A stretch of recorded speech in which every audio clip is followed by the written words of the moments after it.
त्यांच्या लक्षात आलं की हे एक मध्यम आकाराचं बेट आहे.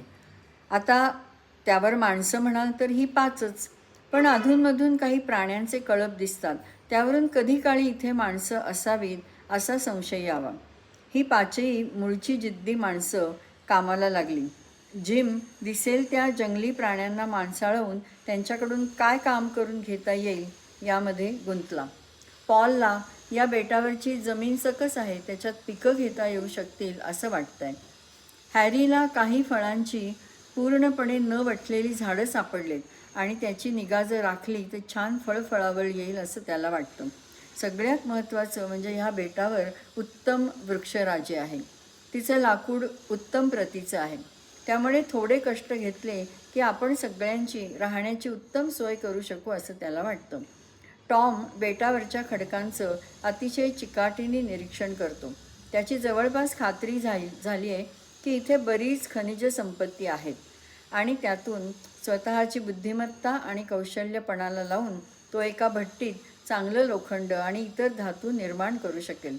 गंमत बघा, प्रत्येकाची गुणवत्ता वापरत आता सगळ्यांसाठी एक चांगलं आयुष्य जगण्याचे दिवस त्यांना येणार आहेत.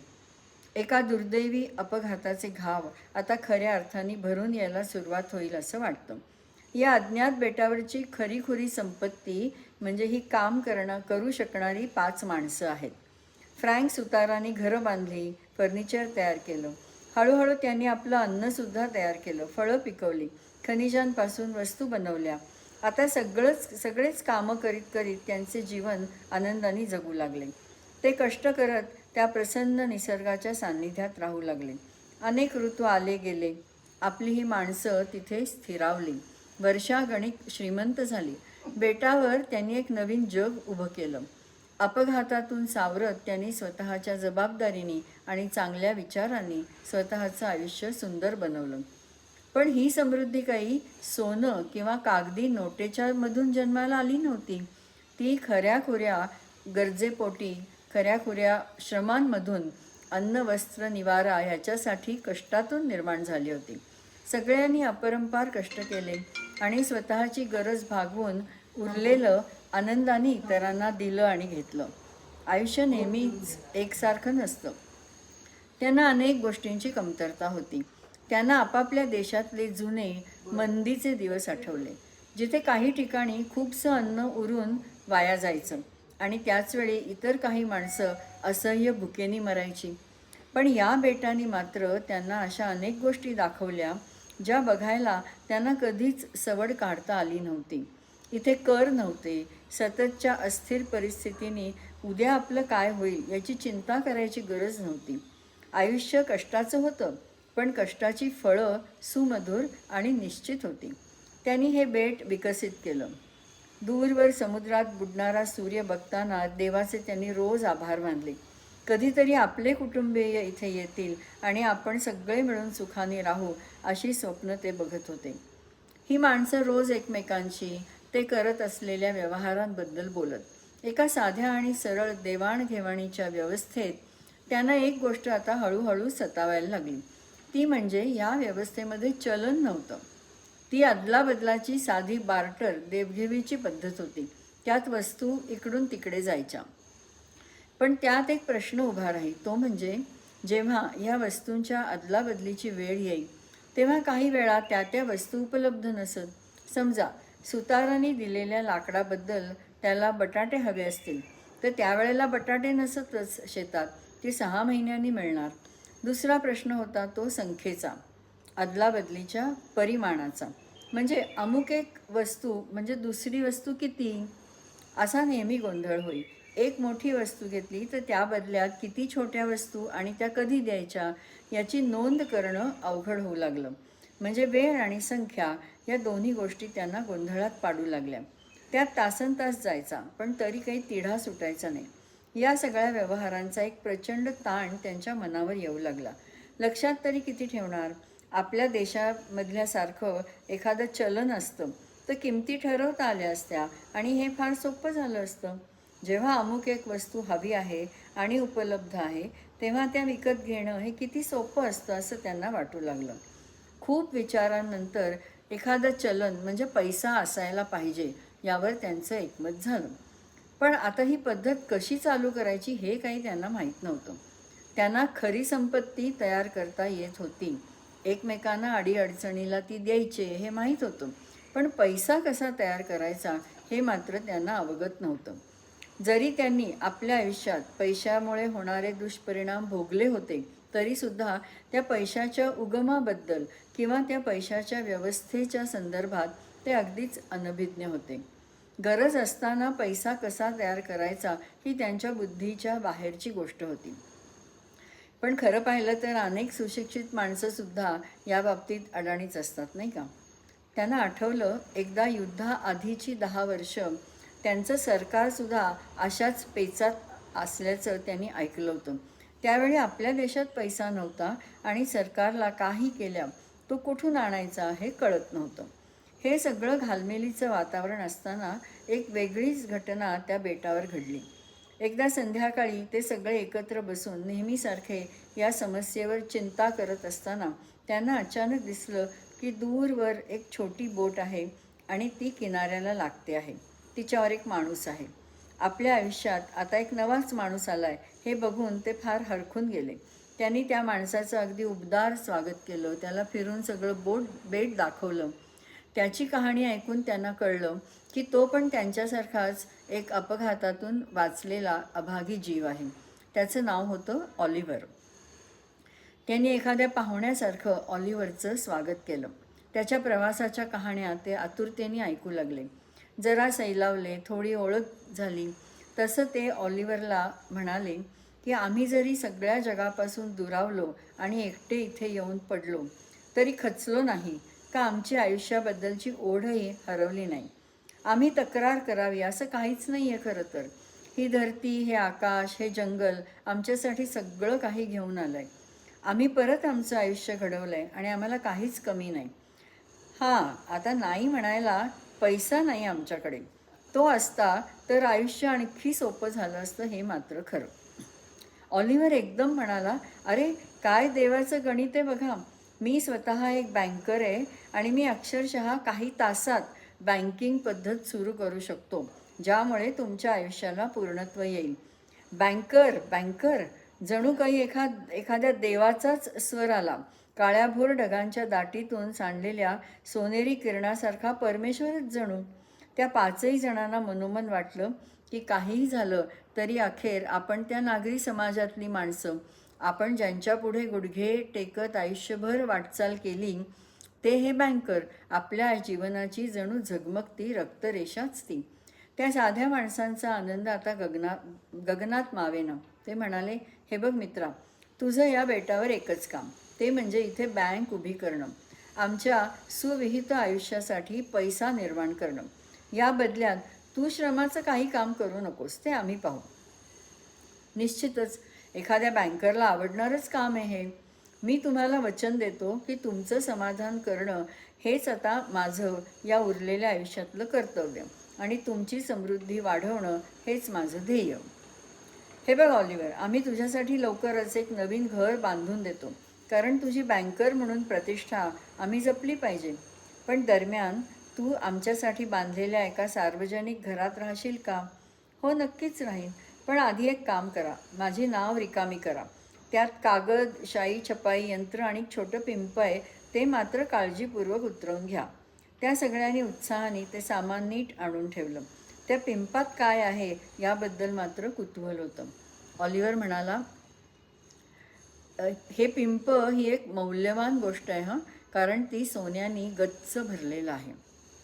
दोस्तांनो, या बेटाला पुरून उरेल इतकं सोनं ह्या पिंपात आहे. पण ते वापरण्यासाठी नाही आहे हां, ते नेहमी लपवूनच ठेवायला हवं. सोनं हा एकमेव पैसा आहे आणि सोनं हे एकमेव सर्वश्रेष्ठ चलन आहे. सोनं म्हणजे जणू आपला आत्माच, तो उघडा दिसून कसा चालेल? पण असो, मी जेव्हा तुम्हाला पहिला पैसा देईन ना, तेव्हा हे सगळं मी तुम्हाला समजावून सांगेन. त्या संध्याकाळी घराकडे परतण्यापूर्वी ऑलिव्हरने त्यांना एक शेवटचा प्रश्न विचारला. तो म्हणाला, तुम्हाला एकमेकांशी देवाणघेवाण करणं सोपं व्हावं म्हणून सुरुवातीला तुम्हाला किती पैसा हवा आहे? ते बिचारे गोंधळले. मग एकमेकांकडे पाहू लागले. मग विचार करून आणि ऑलिव्हरचाच सल्ला घेऊन त्यांनी असं ठरवलं की सुरुवातीला प्रत्येकी $200 पुरतील. आणि मग ही सगळी भाबडी माणसं घरी परतली. इतक्या उशिरा झोपूनही त्यांना झोप येईना किंवा नेहमीसारखं शांतही वाटेना. कुशी बदलत बिचारी आपापल्या बिछाण्यात नुसतंच लोळत राहिली. इकडे ऑलिव्हर मात्र अजिबात झोपला नाही किंवा त्यांनी वेळही दवडला नाही. आपलं बँकर म्हणून असणारं भविष्य त्या रात्रीच्या अंधारातही एखाद्या विजेसारखं त्याला लख्खन दिसलं असावं. त्यांनी पहाट होण्यापूर्वी एक खड्डा खोदला आणि ते सोन्याचं पिंप त्यात दडवून टाकलं. त्याच्यावर एक मेलेलं झाड लावलं. आता सोनं व्यवस्थित लपलं होतं. मग तो त्याच्या छपाई यंत्राशी गेला आणि त्यांनी $1च्या एकूण 1000 नोटा छापल्या. त्या कोऱ्या करकरीत नोटांकडे पाहत तो विचारात बुडला. पैसा बनवणं किती सोपं आहे नाही का? त्यामुळे जितक्या जास्त वस्तू खरेदी करता येतील तितकी त्याची किंमत. प्रत्यक्ष वस्तूंपुढे हा कागद खरं म्हणजे निर्जीव आणि अगदी शून्य किमतीचा आहे. पण ह्या माझ्या सजीव आणि जीवनाने रसरसलेल्या मित्रांना ते कळलंच नाही आहे. त्यांना असंच वाटत राहणार की या नवीन पैशांची किंमत सोन्यामुळे आहे. त्यांचा हा साधेपणा आणि अनाकलनीय दुर्लक्ष यामुळे आता मी त्यांचा मालक बनणार. ठरल्या वेळेला परत सगळे ऑलिव्हरकडे आले. नव्या कोऱ्या करकरीत नोटांची 5 बंडलं त्यांची वाट पाहत होती. 1 मिनिट, पैशाचं वाटप करण्यापूर्वी मला तुम्हाला काही सांगायचं आहे हं, ऑलिव्हर म्हणाला. नीट लक्षात घ्या. या सगळ्या पैशांचा जो आधार आहे ना, तो म्हणजे सोनं. आता माझ्या पिंपात जे सोनं आहे ते माझं आहे. म्हणून हा सगळा पैसा हा सगळा जो पैसा आहे हा खरं तर माझा पैसा आहे. पण मी तो तुमच्यासाठीच वापरणार आहे. पण त्या बदल्यात तुम्हाला त्यावर व्याज द्यावं लागेल. आता ह्या बेटावर पैशाचं जे दुर्भिक्ष आहे ते बघता 8% हे काही फार व्याज होणार नाही. ऑलिव्हर, खरं आहे तुझं, अगदी योग्य व्याज आहे हं, ते 5 जण म्हणाले. आता एक शेवटचा मुद्दा मित्रांनो. दोस्तांमध्ये सुद्धा व्यवसाय हा व्यवसायाच्याच पद्धतीने झाला पाहिजे नाही का? तुमच्यापैकी प्रत्येकाला एका कागदावर सही करावी लागेल, ज्याद्वारे तुम्हाला मुद्दल आणि त्यावरचं व्याज असं दोन्ही परत देणं बांधील राहील. ते झालं नाही तर तुमची मालमत्ता मी ताब्यात घेऊ शकेन. अर्थात हा फक्त एक उपचार आहे, कोणत्याही व्यवहारात असतो ना तसाच. तशी वेळ येईल असं मला वाटत नाही. तुमच्या मालमत्तेत मला काहीच स्वारस्य नाही. मी माझ्या व्याजाच्या पैशावर समाधानी आहे. मला खात्री आहे मला माझा पैसा मिळेल आणि तुमची मालमत्ता तुमच्याकडेच राहील. ऑलिव्हर, काळजी करू नको, आम्ही काबाड कष्ट करून तुझा पैसा फेडू, ते 5ही जण म्हणाले. शाब्बास. तुम्हाला कधीही काही समस्या आली ना तर माझ्याकडे या. हा बँकर आता तुमचा मित्र आहे. घ्या हे तुमचे प्रत्येकी $200. ती साधी भाबडी माणसं पैसे घेऊन समाधानाने घरी परतली. त्यांना आता हातात परीसच आल्याचा आनंद झाला. आता ऑलिव्हरचा पैसा त्या बेटावर फिरू लागला. त्या लोकांमधला व्यवहार सुकर झाल्यामुळे त्यांचा एकमेकांशी असलेला व्यापारही न कळत प्रचंड वाढू लागला. अर्थात प्रत्येकजण खुश होताच. ते बँकरला म्हणजेच ऑलिव्हरला अत्यंत सन्मानाने वागवेत. असे बरेच दिवस गेले. आता इथे एक क्षणभर थांबूया आणि त्या बेटावरच्या काही बदललेल्या गोष्टींची आपण नोंद घेऊया. अरे, आपला हा टॉम इतका चिंतेत का बरं दिसतोय? त्याच्या हातात आता सतत पेन्सिल आणि पेपर आहे, कारण तो इतरांप्रमाणेच ऑलिव्हरशी एक करार करून बसलाय. त्याला ऑलिव्हरला 1 वर्षात पैसे परत करायचे आहेत. $200 मुद्दल आणि $16 व्याज. ती वेळ आता जवळ येते. टॉमच्या खिशात मात्र अपुरे डॉलर्स आहेत. त्याला कळतच नाही आहे की पैसे गेले कुठे. त्यांनी विचार केला. ऑलिव्हरनी $1000 या बेटावर छापले आणि वाटले. सगळे पैसे जेव्हा त्याच्याकडे परत जातील तेव्हा ते $1080 होतील. म्हणजे सगळ्यांकडे असणारे सगळे पैसे परत केले तरी $80 कमीच पडतील, कारण ते प्रत्यक्षात उपलब्ध नाहीच आहेत आपल्याकडे, कारण छापलेले पैसे $1000च आहेत.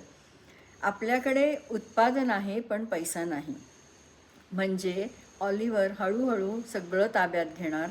त्याला त्याचा सगळा पैसा कधीच परत मिळणार नाही, कारण हे वरचे $80 कोणाकडेच नाहीत. ते नेहमीच कमी पडणार.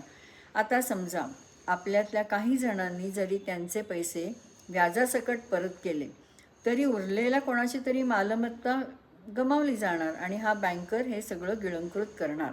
गणितात काहीतरी घोटाळा आहे. आपण सगळ्यांनी भेटून हे बोललं पाहिजे. टॉमनी सगळ्यांना हे भयानक गणित नीट समजावून सांगितलं. तेव्हा ते सगळे हादरले आणि त्यांनी ऑलिव्हरला गाठलं.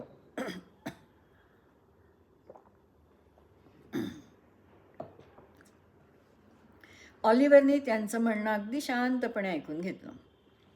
फ्रँक म्हणाला, या सबंध बेटावर एकूण $1,000 तुम्ही छापलेले असताना आम्ही $1,080 कुठून देणार?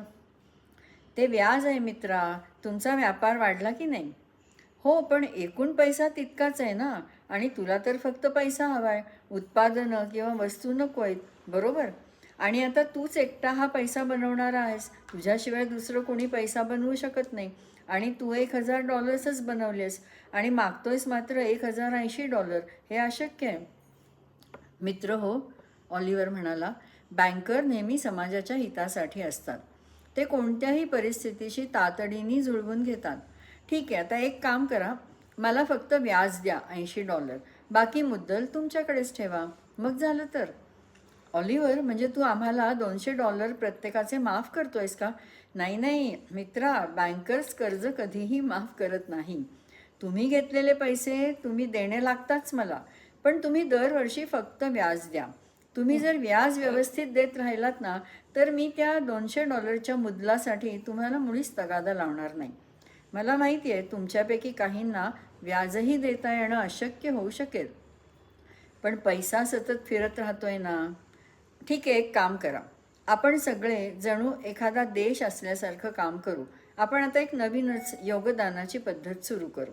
तिला आपण कर असं म्हणूया. ज्यांच्याकडे जास्त पैसा आहे ना, त्यांना आपण कर लावू. म्हणजे जास्त पैसा असणारे जास्त कर भरतील आणि गरीब असणारे कमी भरतील. तुम्ही अजून एक काम करा, मला एकत्र व्याज $80 द्या. म्हणजे तुम्हीही निभावून जाल आणि माझा पैसाही मला मिळेल. आपली माणसं परतली, काहीशी खट्टू झाली, पण तरीही ऑलिव्हर हुशार आहे. तो सगळ्या अडचणीतून मार्ग काढतो हे त्यांना वाटतच राहिलं. ते गेल्यावर ऑलिव्हर मात्र विचारात गढून गेला. माझा व्यवसाय उत्तम आहे, ही माणसं कष्टाळू आहेत, त्यांचं अज्ञान, त्यांचं दुर्लक्ष आणि त्यांचा साधेपणा यामुळे माझा फायदाच होणार आहे. त्यांनी एकदा माझ्याकडे पैसा मागितला काय आणि मी त्यांना एका चक्रात कसं गुंतवून टाकलं आहे. ते कष्ट करतील, मी त्यांच्या खिशावर डल्ला मारत राहीन. खरं तर त्यांनी मला उचलून समुद्रात फेकून दिलं पाहिजे, पण ही माणसं प्रामाणिक आहेत. माझ्याकडे त्यांच्या सह्या आहेत. या जगात नेहमीच कष्टाळू माणसं आर्थिक सत्तेची गुलाम असतात. माझ्यातल्या बँकिंग तज्ज्ञांनी मला श्रीमंत बनवलं आहे. मी त्यांना एका भूलभुलैयात गुंतवून टाकलं आहे. मी आता या बेटावरचा राजा आहे, कारण मी इथला पैसा नियंत्रित करतोय. याचा मला इतका आनंद आहे की मी हळूहळू यांचं सगळं विश्व ताब्यात घेऊ शकेन. मी इथे जे केलं आहे ते सर्व जगात मी करू शकतो, पण मग मला हे बेट सोडून जावं लागेल. मग मी साऱ्या जगाचा राजा होऊन शकेन. मग भले मुकुट कोणाच्याही डोक्यावर असला तरी चालेल. मला फक्त हे अफलातून ज्ञान जगातल्या विविध राजकीय नेत्यांच्या डोक्यात घालावं लागेल. राजकारणी, उद्योगपती, बँकर्स, पत्रकार, सुधारक हे सगळे मग माझे गुलाम असल्यासारखे राहतील. मग सगळ्या समूहाला ताब्यात ठेवणं किती सोपं आहे नाही? मग ऑलिव्हरच्या सगळ्या विचारांचं, भावनांचं आनंदाच्या एका असीम लकेरीत रूपांतर झालं आणि सगळं जग आपल्या मुठीत आल्याच्या समाधानी भावनेने तो गाढ झोपी गेला.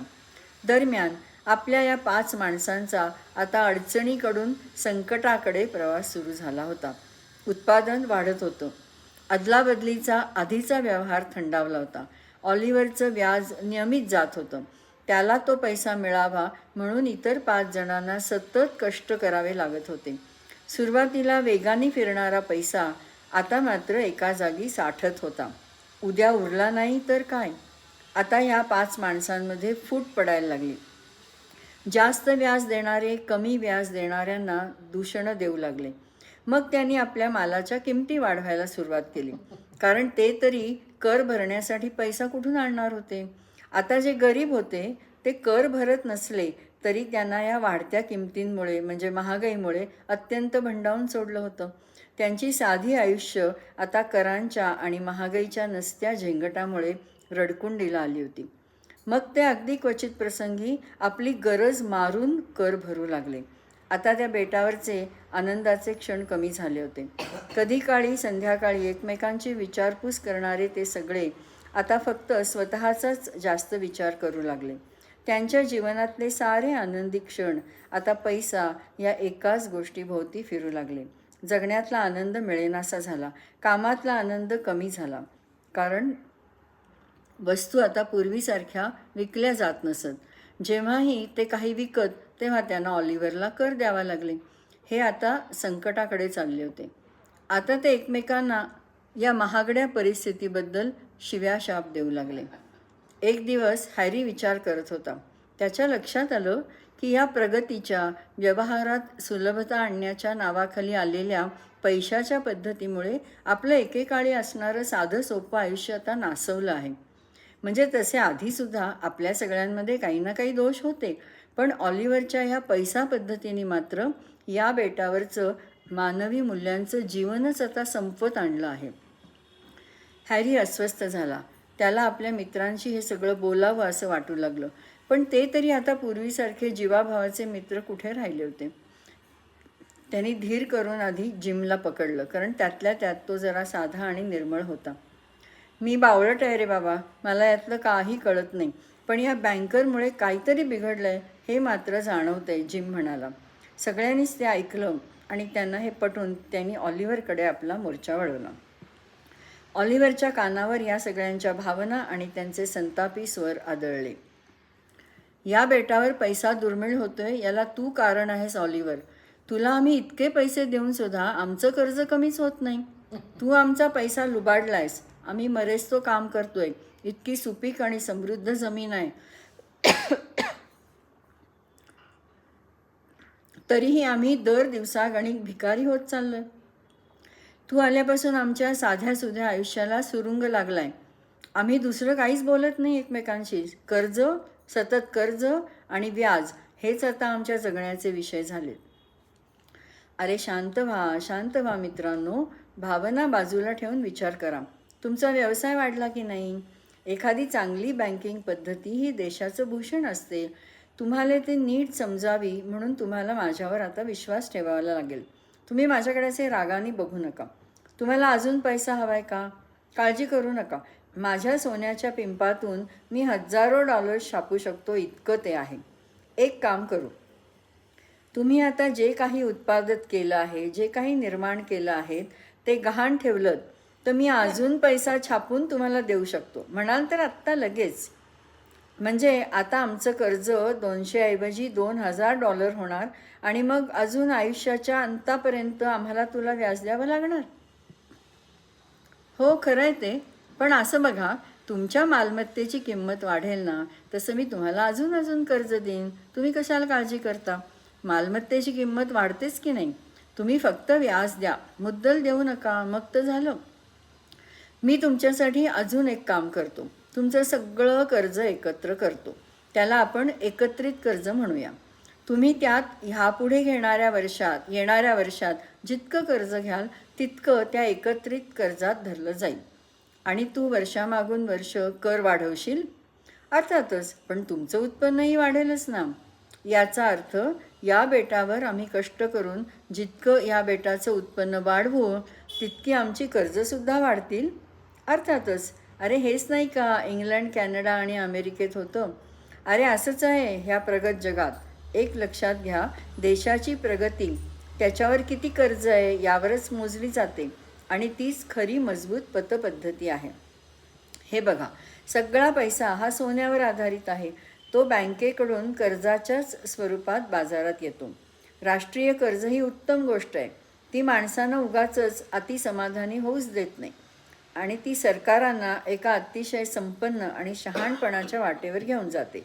मी बँकर असल्याने तुम्हाला या नवीन सामाजिक आणि आर्थिक उगमाच्या वाटेकडे नेणारा एक वाटाडे आहे. तुमची दिशा धोरणं मी ठरवीन आणि तुमच्या जगण्याच्या उच्च जीवन पद्धती मी ठरवीन. हे बघ ऑलिव्हर, आम्ही साधी निरक्षर भाबडी माणसं आहोत. आम्हाला ते तसलं प्रगत जगणं नको आहे. आम्ही तुझ्याकडून एकही पैसा आता उधार मागणार नाही. आम्हाला तुझ्याशी कोणतेही व्यवहारसुद्धा करायचे नाही.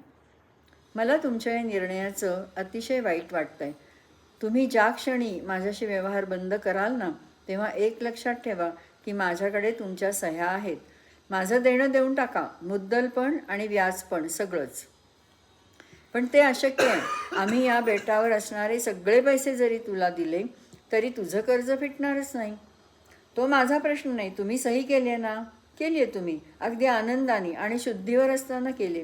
आता त्या कराराप्रमाणे मी तुमची सर्व मालमत्ता ताब्यात घेत आहे.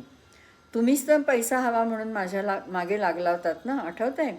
तुम्हाला जर माझा असा अनादर करायचा असेल आणि त्या कराराचा भंग करायचा असेल तर मग मला तो करार प्रसंगी बळ वापरून पाळावाच लागेल. तुम्ही या बेटावर मी म्हणेन ते आणि मी म्हणेन तसंच काम करायला हवं. आता हे सारं काही माझं आहे. तुम्ही निघा आता. उद्या तुम्हाला माझ्या आज्ञा मिळतील. ऑलिव्हरला हे पक्क माहीत होतं की जो देशाचा पैसा ताब्यात ठेवतो तोच देशालाही ताब्यात ठेवतो. त्याला हेही ज्ञान होतं की लोकांवर राज्य करायचं असेल तर त्यांना निष्पाप आणि अडाणी ठेवावं लागतं किंवा त्यांचं लक्ष सतत दुसरीकडे विचलित करावं लागतं. त्याला हे पण समजलं होतं की ह्या 5 लोकांमधले 2 जरा जुन्या विचारांचे आणि 3 थोडे आधुनिक होते. या सगळ्यात एक जुन्या नव्याचा सुप्त असा संघर्षसुद्धा आहे, हे पण ऑलिव्हरने ताडलं होतं. हॅरी, जो सगळ्यात शांत आणि तटस्थ होता, त्यांनी आपण सगळ्यांनी मिळून दबाव आणला पाहिजे हे वारंवार सांगितलं होतं. ही अशी युनियनबाजी ऑलिव्हरला अजिबात चालणार नव्हती. कोणत्याही आर्थिक ताकदीला असे दबाव गट किंवा अशी विचार करणारी माणसं नकोच असतात, कारण मग ती ताकद सार्वभौम राहत नाही. साहजिकच ऑलिव्हरने मग त्यांच्यात फूट पाडायचं ठरवलं. त्यांनी आता ह्या लोकांना एकमेकांच्या विरोधात झुंजवायचं ठरवलं. त्यासाठी 2 वर्तमानपत्र छापायची ठरवली. एक लिबरल लोकांसाठी, दुसरं सनातनी लोकांसाठी. लिबरल लोकांच्या वर्तमानपत्राचा मथळा होता की त्या सनातन्यांनी मोठ्या व्यवसायांना स्वतःला विकल्यामुळे तुम्हाला मालक म्हणून प्रतिष्ठेने जगता येत नाही. सनातन्यांच्या वर्तमानपत्राचा मथळा होता राष्ट्रीय कर्ज आणि व्यवसायांची वाताहात ही मुक्ततावाद्यांच्या राजकीय दिवाळखोरीमुळे निर्माण झालेली आहे आणि आपल्या गळ्यात कोणीतरी या साखळ्या बांधल्या आहेत आणि आपल्या हातात झुंजायला शस्त्र दिली आहेत. याचा काहीही सारासार विचार न करता त्या दोन्ही समूहाच्या लोकांनी एकमेकांच्या विरोधात दंड थोपटले. ऑलिव्हरनी म्हणजे मनी मास्टरनी आपले फासे आता फेकले होते आणि दान कसं पडतं याची तो वाट पाहू लागला. हे सारं असं भीषण सुरू असताना एक दिवस टॉमला त्या किनाऱ्यावर एक वाहून आलेली पेटी मिळाली. त्यात एक पुस्तक होतं. त्याचा मथळा होता सामाजिक पतीच्या धोरणांचं पहिलं वर्ष. त्यांनी अधाशासारखं ते पुस्तक वाचायला सुरुवात केली. अरे हे बघा, तो ओरडला. आपल्याला हे कधीच कळायला हवं होतं. पैशाची किंमत ही सोन्यावर कधीच अवलंबून नसते, तर जो पैसा एखादी वस्तू खरेदी करायला वापरला जातो त्यावर असते ती अवलंबून. अगदी साधेपणाने सांगायचं झालं तर पैसा ही फक्त एक प्रकारची हिशोबाची पद्धत आहे.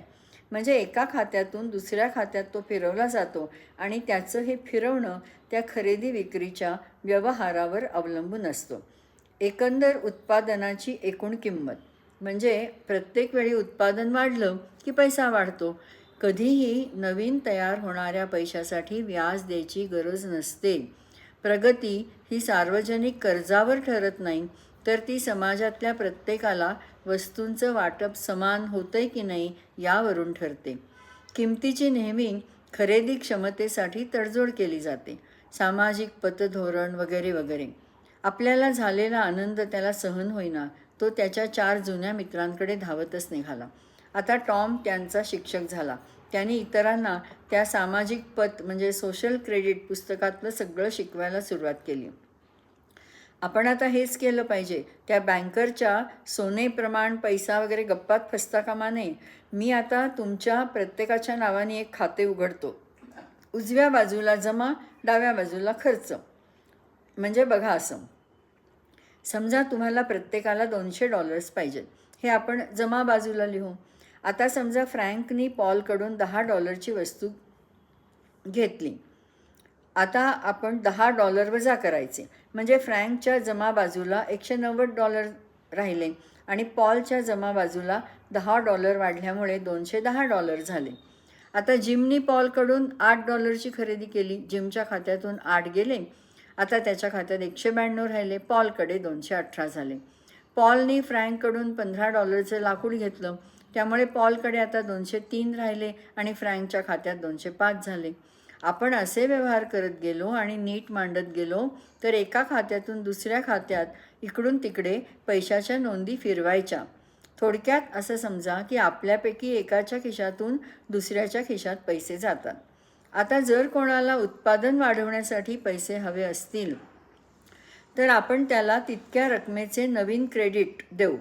त्यांनी एकदा ते उत्पादन विकलं की त्याचं क्रेडिट परत क्रेडिट फंडात जमा होईल. याचा अर्थ प्रत्येकाच्या खात्यात वाढ होईल आणि कोणीही कोणाकडून वैयक्तिक पैसे उसने घेतलेले नसतील. हा सगळ्यांचा फायदा. हा आपल्या छोट्या देशाचा फायदा. तो सगळ्यांनी समान वाटून खायचा. इथे आता पैसा हा फक्त सेवेचं साधन बनला आहे. सगळ्यांना हे गणित आता कळलं. ते सगळे मिळून या छोट्या समाजाची सामाजिक पत सांभाळू लागले. एक दिवस मग ऑलिव्हरला या सगळ्यांच्या सहीचं एक सणसणीत पत्र गेलं. डिअर सर, कोणतीही गरज नसताना तुम्ही आम्हाला एका मोठ्या कर्ज व्यवस्थेचा हिस्सा बनवलं आणि आमचं शोषण केलं. आम्हाला आता आमची अर्थव्यवस्था चालवण्यासाठी तुमची गरज नाही. आता आमच्याकडे सर्व काही आहे. सोने, कर्ज आणि चोरीशिवाय आता आमच्याकडे आमचा पैसा आहे. आम्ही या बेटावर आता आमची एक सोशल क्रेडिट पद्धत कायमची सुरू करत आहोत. यातून सगळ्यांचा होणारा फायदा कर्जाची जागा घेईल. जर तुम्ही तुमचे पैसे आम्ही फेडावेत म्हणून कटकट केलीत तर आम्ही ते फेडू शकतो, पण जितके घेतले तेवढेच, एक पैसाही जास्तीचा नाही. मुळात जे तुम्ही कधीच कमावलं नाहीत त्यावर तुम्ही यापुढे हक्क सांगण्याचा प्रयत्न करू नका. ते तुम्हाला अतिशय महागात पडेल. हे पत्र वाचून ऑलिव्हर मुळापासून हादरला. त्याचं साम्राज्यच आता डळमळीत झालं. स्वप्न धुळीला मिळाली. काय करू शकत होता तो? त्या बेटावर या सणसणीत माणसांशी लढायची ताकद ऑलिव्हरकडे नव्हती. सगळे युक्तिवाद वाया गेले असते, कारण हे सगळे आता सोशल क्रेडिटवाले झाले होते. आता त्यांच्यासाठी क्रेडिट ही काहीतरी अतर्क्य किंवा गोंधळाची गोष्ट राहिली नव्हती. अरे, या माणसांनी तर सोशल क्रेडिट नावाची नवीनच भानगड सुरू केली. हे प्रकरण आता इथेच थांबणार नाही, ते जगभर पोचेल. मी आता काय करू? यांची माफी मागू का त्यांच्यातलाच एक होऊन राहू? नाही, मी तर आर्थिक बादशाह आहे, बँकर आहे. मला त्यांच्यापासून दूर राहायला हवं.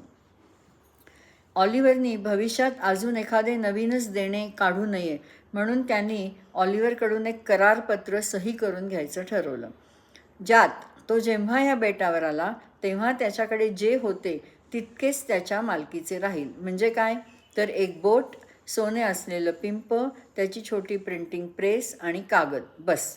आता ऑलिव्हरला सोनं कुठे दडवलंय हे सांगावं लागलं. या लोकांनी ते शोधून काढलं. त्या सोन्याबद्दल त्यांच्या मनात आता फक्त घृणा होती. सोशल क्रेडिटनी त्यांना सोन्याची कवडीमोल किंमत हे दाखवलं होतं. ते पिंप उचलताना त्यांना खूप हलकं लागलं. जर त्यात सोनं असतं तर ते जड असतं. याचा अर्थ त्यात सोन्याशिवाय इतरच काहीतरी होतं. फ्रँकचा संताप अनावर झाला. त्यांनी कुऱ्हाडीचा एक घाव त्या पिंपावर घातला आणि ते फोडलं. आता सगळंच उघड झालं. त्यात सोनं नव्हतंच. होते काही दगड आणि इतर सटरफटर सामान. त्या साध्या भाबड्या लोकांना फारच मोठा धक्का बसला. या माणसाने आम्हाला इतकं फसवलं. छे, आम्हाला वाटलं त्यात प्रचंड सोनं असणार. आम्ही आमचे सारे कष्टाने उभे केलेले घरदार, मालमत्ता सगळं एका फडतूस कागदावर विसंबून आणि ह्या असल्या दगडांवर अवलंबून सोडून देत होतो. हा तर चक्क आमच्याशी खोटं बोलून आणि आमच्या साधेपणाचा फायदा उठवून टाकलेला अमानुष दरोडाच आहे. अशा फालतू माणसासाठी आम्ही एकमेकांशी काय भांडलो, हेवेदावे काय केले, सगळंच भयानक आणि असह्य. फ्रँकच्या अंगाचा नुसता तिळपापड होत होता. त्यांनी कुऱ्हाड उचलली आणि तो ऑलिव्हरच्या शोधात निघाला. पण तो हरामखोर बँकर होता कुठे? तो कधीच पळून गेला होता. त्यानंतर ऑलिव्हरचा कधीही पत्ता लागला नाही. कधीही नाही, अगदी आजही त्याचा काही मागमूस नाही. काही वर्षांनी त्या बेटावरून ह्या माणसांना एक दूरवर जाणारं जहाज दिसलं. त्यांनी झाडावर चढून जाळ पेटवून मदतीची याचना केली. ते जहाज जवळ आलं. त्यांनी नांगर टाकला. ही सगळी माणसं त्याच्यावर चढली आणि मजल दरमजल करीत आपल्या जीवलगांकडे आणि मायादेशाकडे परतली. त्यांनी आपल्यासोबत ते पुस्तकही नेलं होतं. वास्तविक ऑलिव्हरनी त्यांना एक धडा दिला होता जे तो कधीही विसरणं शक्य नव्हतं. ते ज्या देशात परत गेले तिथे सोशल क्रेडिट नावाचं धोरण राबवलं गेलं आणि त्या देशातल्या सगळ्या लोकांना पैशाच्या दादागिरीशिवाय निर्लेप आणि समाधानी आयुष्य जगायला मिळालं. चलन कसं निर्माण झालं, त्यामागचे हेतू किती व्यवहार सुलभीकरण करणारे होते आणि नंतर त्यात कसे कुटील विषारी हेतूंचं विष पेरलं गेलं याचं उत्तम उदाहरण या गोष्टीमध्ये आपल्याला दिसून येतं. बँक नावाच्या तद्दन पोकळ व्यवस्थेचं भेदक दर्शन घडवणारी ही काही प्रश्नोत्तरं बघा. खालील प्रश्नोत्तरं ब्रिटिश मॅगझिन पंचच्या 3 एप्रिल 1957च्या अंकात प्रसिद्ध झाली होती. बँक या उद्योगाचा वाचकांना योग्य तो परिचय व्हावा आणि त्याबद्दलची मनाची तयारी व्हावी म्हणून ते प्रश्नोत्तरं इथे दिलेली आहेत.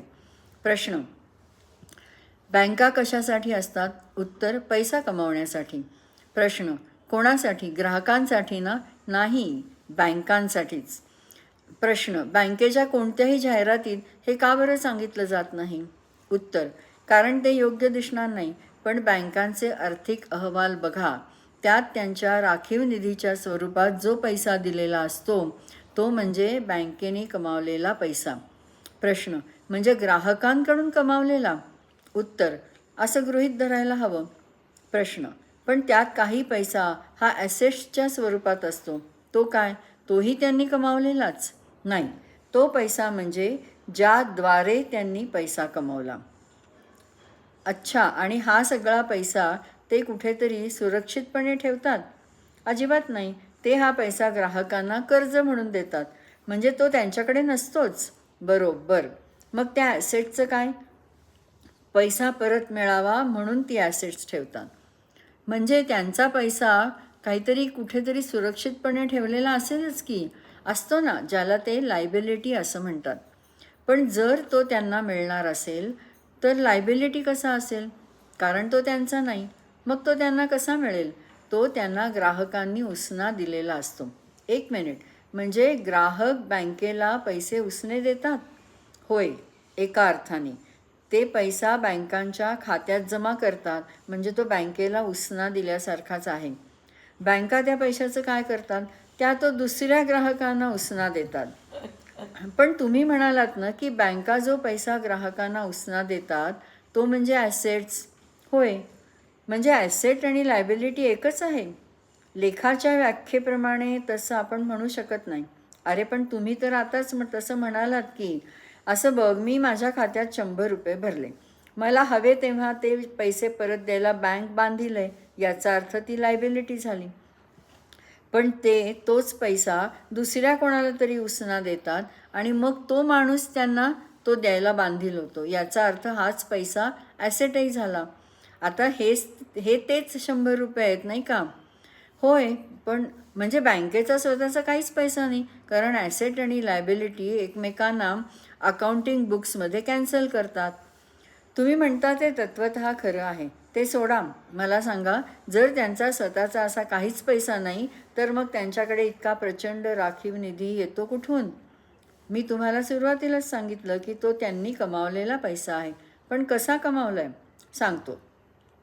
त्यांनी तुम्हाला बँकेत ठेवलेले 100 रुपये इतरांना उसने देऊन त्यावर काहीतरी व्याज कमावलं. किती? ते बँकेच्या व्याजदरावर अवलंबून आहे. समजा 10%. तो त्यांचा नफा आहे. तो माझा नफा का नाही? ते पैसे माझे होते ना.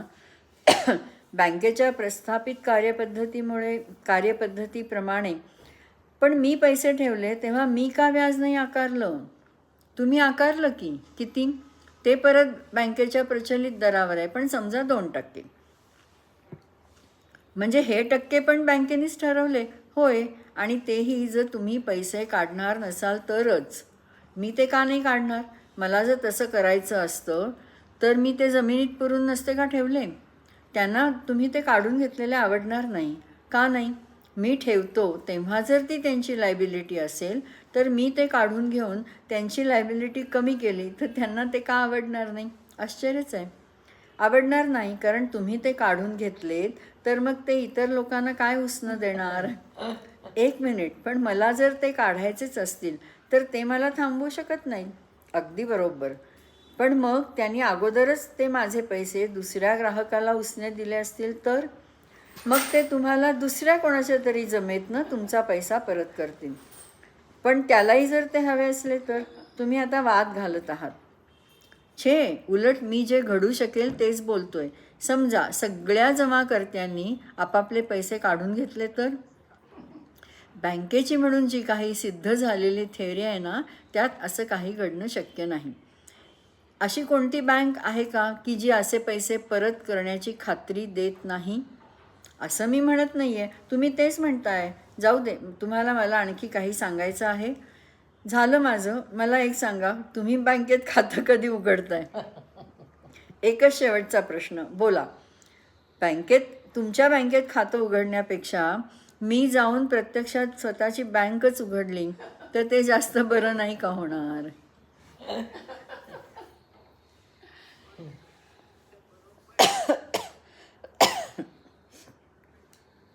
अशी बँकेची कहाणी मैत्रिणींनो. बँकेची कथा. बँक कथा अवघड आहे कहाणी. आहे की नाही? गंमत. हो ना. पन्नाटच आहे. म्हणजे आपण कोण व्हायचं आता? ऑलिव्हर व्हायचं, टॉम व्हायचं का पॉल व्हायचं? आपण गरीब बोबडी. मजा आहे की नाही? एकदम. या पुस्तकाचं नाव काय आहे? घातसूत्र. हो, त्याच्यातच आहे का हे? बरं. हो, ही त्यातलीच म्हणून काय म्हणायचं त्याला, सॅम्पल म्हणून या 2 गोष्टी वाचल्या आपण, टायटॅनिक आणि हे. ते पुस्तक प्रचंड आहे, जवळजवळ 1200 पानाचं आहे. मग ते संपूर्ण वाचायचं म्हटलं तर आपली वर्ष जातील. तर माझ्या डोक्यात असंच आहे की आपण प्रत्येक पुस्तकाचं इंट्रोडक्शन करून ज्याला ते अशा गोष्टी आवडतील त्यांनी ते सगळं वाचावं. कारण नाही तर मग आपण ना 2-2, 3-3 वर्ष एकच पुस्तक वाचत बसू. तर हे पुस्तक आहे छान, परंतु आणखीन ते जास्ती अमेरिका ओरिएंटेड आहे की अमेरिकेत कसं घडत गेलं आणि शेवटी असेच खेळ करत आपल्याला ते गंडवत असतात. तर आपल्याला त्याच्या सत्याकडे कसं जाता येईल, आपल्याला प्रत्येक गोष्टीचं सत्य शोधून काढायची आपल्या हिंमत आहे का, एकत्रितपणे, म्हणजे ते मास सायकोलॉजीवर आपल्याला मारत असतात. आणि ही सगळी गंमत जी घडते ती आपल्याला उमजतच नाही. म्हणजे आणि ह्याच्यात सुद्धा जे नरेटिव्ज आहेत ते नरेटिव्ज वाढतच जात असतात. याच्यात आणखीन एक वाचायचं आहे का?